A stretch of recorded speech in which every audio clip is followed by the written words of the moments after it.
സംസ്ഥാനത്ത് ശക്തമായ മഴ. കോഴിക്കോട്, വയനാട്, കണ്ണൂർ, കാസർഗോഡ് ജില്ലകളിൽ ഓറഞ്ച് അലർട്ട് പ്രഖ്യാപിച്ചു. കനത്ത മഴയിൽ വിവിധ ജില്ലകളിൽ നാശനഷ്ടം. കണ്ണൂർ കൊയ്യത്ത് വീടിന് മുകളിൽ മരം വീണ് മേൽക്കൂര തകർന്നു. കോഴിക്കോട് പലയിടത്തും ഇടറോഡുകളിൽ വെള്ളം കയറി. വളയത്ത് പ്രണവം മിനി സ്റ്റേഡിയത്തിന്റെ ചുറ്റുമതിൽ തകർന്നു വീണു. വിവരങ്ങളുമായി കോഴിക്കോട് നിന്ന് രതീഷ് വാസുദേവനും കണ്ണൂരിൽ നിന്ന് നിഖിൽ അളവൂരും ചേരുകയാണ്. ആദ്യം രതീഷിലേക്ക്. രതീഷ്, കോഴിക്കോട് അടക്കമുള്ള സ്ഥലങ്ങളിലെ അവസ്ഥ എന്താണ്? ഇപ്പോഴും മഴ തുടരുകയാണോ? എന്തൊക്കെയാണ് നാശനഷ്ടങ്ങൾ റിപ്പോർട്ട് ചെയ്യപ്പെട്ടിരിക്കുന്നത് ആ ഭാഗങ്ങളിൽ, വടക്കൻ കേരളത്തിൽ മൊത്തത്തിൽ?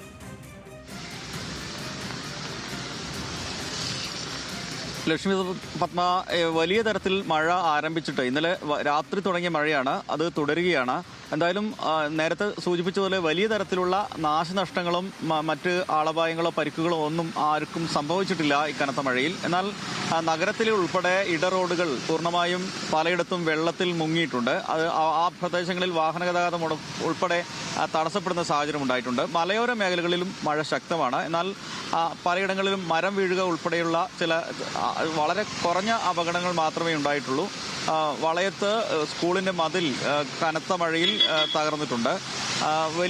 അത്ര വലിയ തരത്തിലുള്ള നാശനഷ്ടങ്ങൾ എന്തായാലും ഈ മഴയുമായി ബന്ധപ്പെട്ട് ഉണ്ടായിട്ടില്ല എന്നതാണ് ആശ്വാസകരമായ കാര്യം.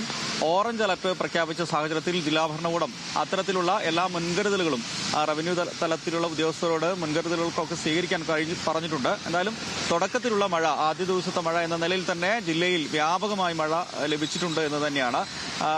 ഈ മഴ തുടരുകയാണെങ്കിൽ ചിലയിടങ്ങളൊക്കെ നഗരത്തിലെ താഴ്ന്ന പ്രദേശങ്ങൾ ഉൾപ്പെടെ വെള്ളത്തിനടിയിലാവാനുള്ള സാധ്യതയുണ്ട്. ഇപ്പോഴും കോട്ടൂളി ഉൾപ്പെടെയുള്ള ഭാഗത്ത് വെള്ളം കയറി തുടങ്ങിയിട്ടുണ്ട്.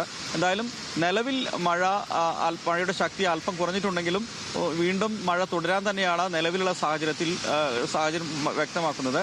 എന്തായാലും നിലവിൽ വലിയ അനിഷ്ട സംഭവങ്ങൾ ഉണ്ടായിട്ടില്ല, കഷ്ടനഷ്ടങ്ങൾ ഉണ്ടായിട്ടില്ല ജില്ലയിൽ എന്ന്, കോഴിക്കോട് ജില്ലയിൽ എന്ന് പറയുന്നു. എന്നാൽ മലയോര മേഖലയിൽ കൂടുതൽ മഴ ശക്തമാണ് എന്നതുകൂടി പറയേണ്ടതുണ്ട്. എന്നാലും അനിഷ്ട സംഭവങ്ങളൊന്നും നിലവിൽ റിപ്പോർട്ട് ചെയ്തിട്ടില്ല.